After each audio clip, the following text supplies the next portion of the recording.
Fala pessoal, tudo bem? Prontos para mais um mergulho profundo? Hoje a gente vai se aventurar num tema super importante, especialmente para quem trabalha ou se interessa pela educação infantil aqui no Brasil. A gente vai falar do papel do professor na luta contra o racismo, mas calma, não é só mais uma conversa sobre racismo. A gente vai abordar essa questão sob uma perspectiva histórica. Isso mesmo. É como se a gente pegasse uma lupa e olhasse para o passado para entender como chegamos até aqui. E por que isso é tão importante?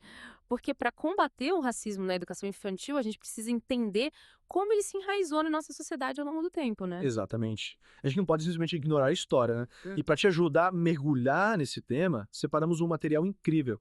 A gente vai usar como base o catálogo de jogos e brincadeiras africanas e afro-brasileiras.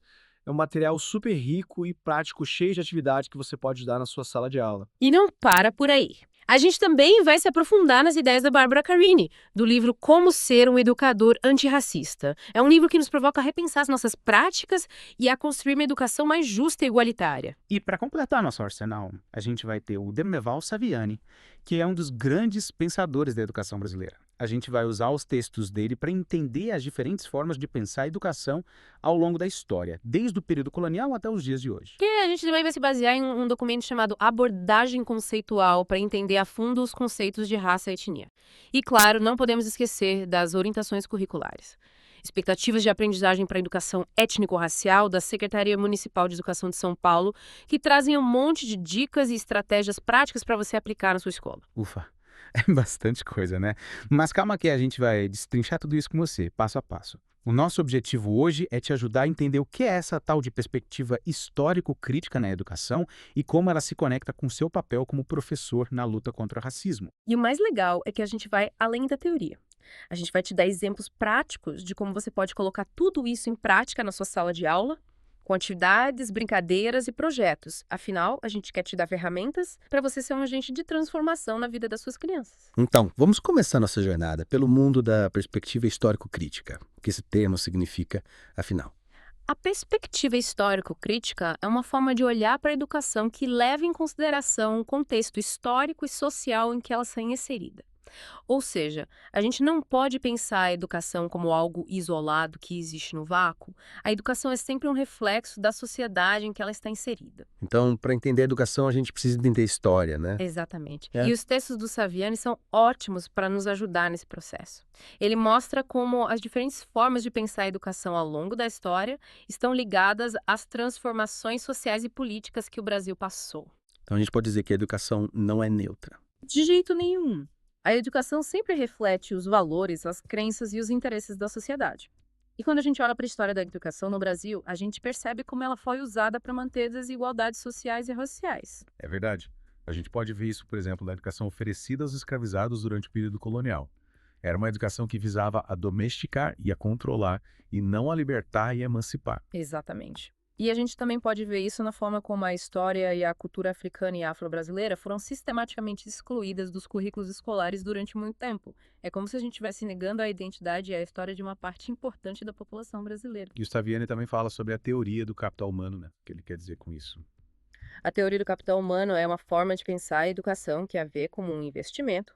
A ideia é que quanto mais educação a pessoa tem, mais produtiva ela será e mais contribuirá para o crescimento econômico do país. Parece fazer sentido, né? Sim, mas o Saviani critica essa teoria porque ela acaba reduzindo a educação a uma questão puramente econômica. Para ele, a educação é muito mais do que isso.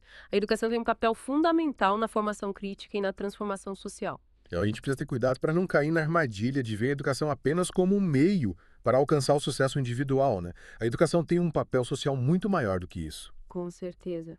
E aí que entra a questão do racismo. Se a gente não tiver uma perspectiva crítica sobre a educação, a gente corre o risco de reproduzir as desigualdades raciais dentro da escola. É verdade.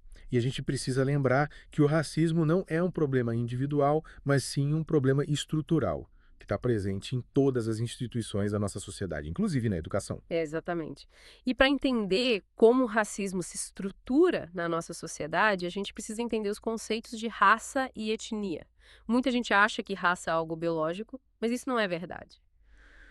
Eu também já ouvi falar que raça é uma construção social. O que significa? Significa que a raça não é algo que existe na natureza, mas sim algo que foi criado pelos seres humanos. A ideia de dividir as pessoas em raças, com base na cor da pele, por exemplo, surgiu no século XVIII, como uma forma de justificar a escravidão e a exploração de povos africanos. Então, quer dizer que não existem raças. Do ponto de vista biológico, não. O que existem são variações genéticas entre as pessoas, mas essas variações não são suficientes para justificar a criação de categorias raciais. Mas se a raça não é biológica, então o que é?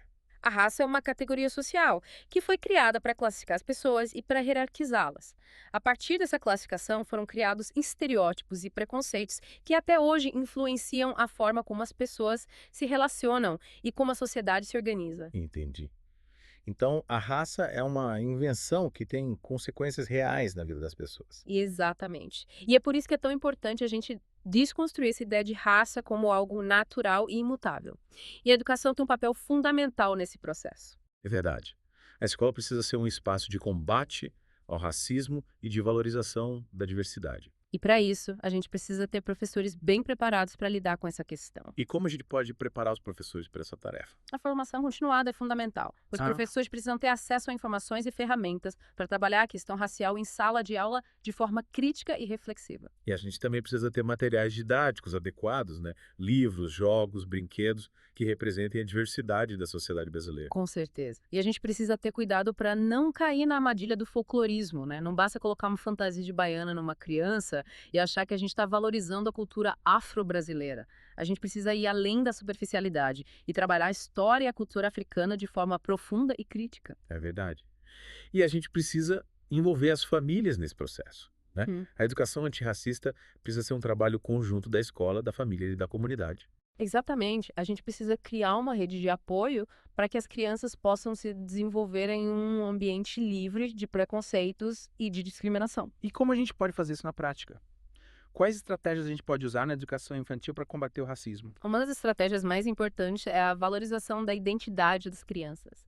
A gente precisa fazer com que elas se sintam orgulhosas da sua história, da sua cultura e da sua cor. E como a gente pode fazer isso? A gente pode trabalhar com a história e a cultura africana e afro-brasileira em sala de aula. A gente pode ter bonecas e bonecos negros. A gente pode ler livros que tragam personagens negros como protagonistas. E a gente também pode usar as brincadeiras como ferramenta para combater o racismo, né? Com certeza. O brincar é fundamental para o desenvolvimento infantil. E a gente pode usar as brincadeiras para desconstruir estereótipos e para valorizar a diversidade.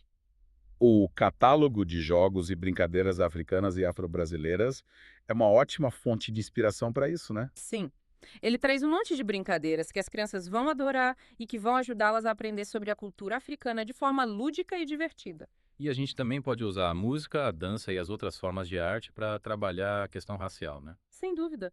A arte é uma ferramenta poderosa para sensibilizar as crianças e para ajudá-las a expressar seus sentimentos e suas ideias. E a gente precisa lembrar que a educação antirracista não é um trabalho pontual, né? É um trabalho contínuo que precisa ser feito todos os dias, em todos os momentos. Exatamente. A gente precisa estar sempre atentos para as nossas atitudes, para as nossas palavras e para os materiais que a gente usa em sala de aula. E a gente precisa estar abertos para aprender, né? A gente não sabe tudo. E a gente precisa estar sempre buscando novas informações e novas formas de combater o racismo. É verdade. A luta contra o racismo é uma luta de todos nós. E a gente precisa estar unidos para construir uma sociedade mais justa e igualitária. É isso aí. E para terminar nosso mergulho profundo de hoje, fica uma pergunta para você que está nos ouvindo. O que você pode fazer, a partir de hoje, para combater o racismo na educação infantil? Que tal começar dando uma olhada nos materiais que a gente mencionou hoje? O catálogo de jogos e brincadeiras africanas e afro-brasileiras, o livro Como Ser um Educador Antirracista, da Bárbara Carini, os textos do Saviani. Tem muita coisa legal para você se aprofundar nesse tema. É isso aí. A gente espera que esse mergulho profundo tenha te inspirado a ser um agente de transformação na luta contra o racismo. A gente se vê na próxima. Tchau, tchau. Até a próxima!